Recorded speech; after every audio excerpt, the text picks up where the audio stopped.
नमस्कार दोस्तों। आज आपके सामने ईस्टर्न बॉडी वेस्टर्न माइंड अनुरिया जूरी द्वारा पुस्तक लिखित दूसरे अध्याय की अगली कड़ी लेकर उपस्थित हूँ। आइए दोस्तों, इसको बड़े ध्यान से सुनते हैं। अपराध बोध से जूझते हुए काम करना। अपराध बोध से निपटने की शुरुआत उन शक्तियों की जांच से होती है जो किसी निश्चित समय हमारे कार्यों को प्रभावित करती है। जो बच्चा स्कूल में खराब प्रदर्शन करने के लिए दोषी महसूस करता है, उसके लिए यह पहचानना महत्वपूर्ण है कि कैसे अस्थिर पारिवारिक परिस्थितियां में उसकी पढ़ाई में एकाग्रता को रोका हो सकता है। जो व्यक्ति जरूरतमंद महसूस करने के लिए दोषी महसूस करता है, उसके लिए वह निर्धारित करना महत्वपूर्ण है कि क्या अतीत में जरूरतें पूरी की गई थी। केवल अतीत की शक्तियों को स्वीकार करके ही हम वास्तविक में वर्तमान व्यवहार को बदल सकते हैं जिसके लिए हम दोषी महसूस करते हैं। इसका मतलब यह नहीं कि हमें इस चीज की जिम्मेदारी नहीं लेनी चाहिए जो हमने की हो, बल्कि यह हमें उस जिम्मेदारी को उसके लिए संदर्भ में देखने की अनुमति देता है।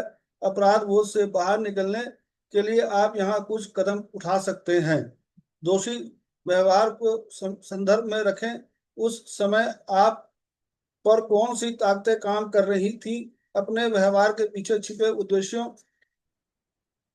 प्रेरणाओं और जरूरतों की जांच करें। आप क्या संतुष्ट करने या पूरा करने की कोशिश कर रहे थे? उन तरीकों पर गौर करें जिनसे यह व्यवहार आपके लिए आदर्श बन सकता है। मेरी माँ हमेशा इस तरह से बहस करती थी, मुझे इसी तरह काम पूरा करना सिखाया गया था। मेरे पिता ने कभी स्कूल की पढ़ाई पूरी नहीं की। देखें कि आपकी अंतर्निहित जरूरतों को और अधिक सीधे और उचित तरीके से कैसे पूरा किया जा सकता है।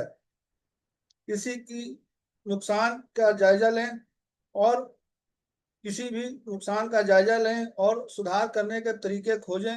अगर आपको नहीं पता कि सुधार कैसे किया जाए, तो आप आमतौर पर पूछ सकते हैं। अगर नुकसान पहुंचाने वाला व्यक्ति उस पहुंच में नहीं है, तो स्थिति की ओर को और अधिक वैश्विक तरीके से संबोधित करने का प्रयास करें। पीड़ित महिलाओं के आश्रय गृह को पैसा या समय दें। किसी भी निष्क्रिय चिकित्सा के लिए भुगतान करें। किसी भी चिकित्सा के लिए भुगतान करें। किसी भी स्कूल में मदद करें। किसी चैरिटी में स्वयं सेवा करें। नए व्यवहार के लिए योजना बनाइए। अपने आप को माफ करें और आगे बढ़ें। यदि आप आनंद या स्वयं के लिए समय निकालने जैसे निर्दोष व्यवहारों के लिए अपराध बोध से ग्रस्त रहते हैं, तो आप अपने आप से निम्नलिखित प्रश्न पूछकर उन मूल्यों का समर्थन करने वाली विश्वास प्रणाली की जांच करें। स्वस्थ अपराध बोध हमारी अंतरात्मा का भावनात्मक केंद्र है। यह भावना वो भावना है जो हमारे विश्वासों और मूल्यों के विपरीत आचरण करने से उत्पन्न होती है। वह कौन सी विश्वास प्रणाली है जो कहती है, उदाहरण के लिए किसी के लिए कि सेक्स बुरा है या कि अकेले समय बिताना स्वार्थी है? इसका मूल्य क्या है? आपने इसे कहाँ से सीखा? वह विश्वास किसकी सेवा करता है? उस विश्वास में निहित मूल्यों में क्या प्रभाव है? आपका अपना विश्वास क्या है और किस पर आधारित है? आपके कार्यों का परिणाम क्या है? क्या इससे आपको या दूसरों को नुकसान पहुंचाता है? अगर आपको लगता है कि आपके पास काम सही है, तो क्या के आपको उनके लिए समर्थन मिलता है? भावनात्मक कार्य और अधिकार को पुनः प्राप्त करना दूसरे चक्र को ठीक करने महसूस करने के अपने अधिकार को पुनः प्राप्त करना शामिल है। इस अधिकार को पुनः प्राप्त करने में पहला कदम उस अपराध बोध को दूर करना है जो हमारे भावनाओं को अवरुद्ध करता है। हम उन्हें उन स्थितियों के प्रति स्वाभाविक प्रतिक्रिया के रूप में देखना सीखते हैं जो हमें प्रभावित करती है। दुर्व्यवहार से जुड़ी भावनाएं बहुत ज्यादा और अक्सर परस्पर विरोधी हो सकती है।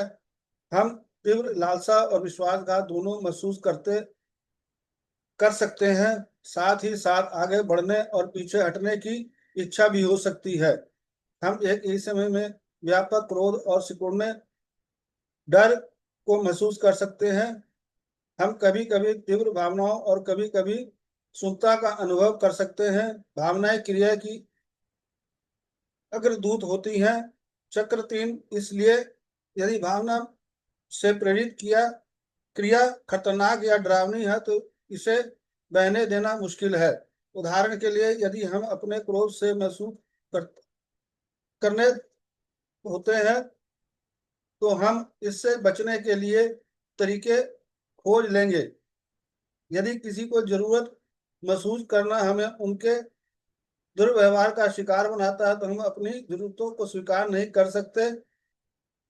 जब किसी भावना के पीछे की शक्ति बिना व्यक्ति या जारी किए गए बढ़ती है तो यह भावनात्मक आंतरिक पैदा करती है अतिरेक पैदा करती है।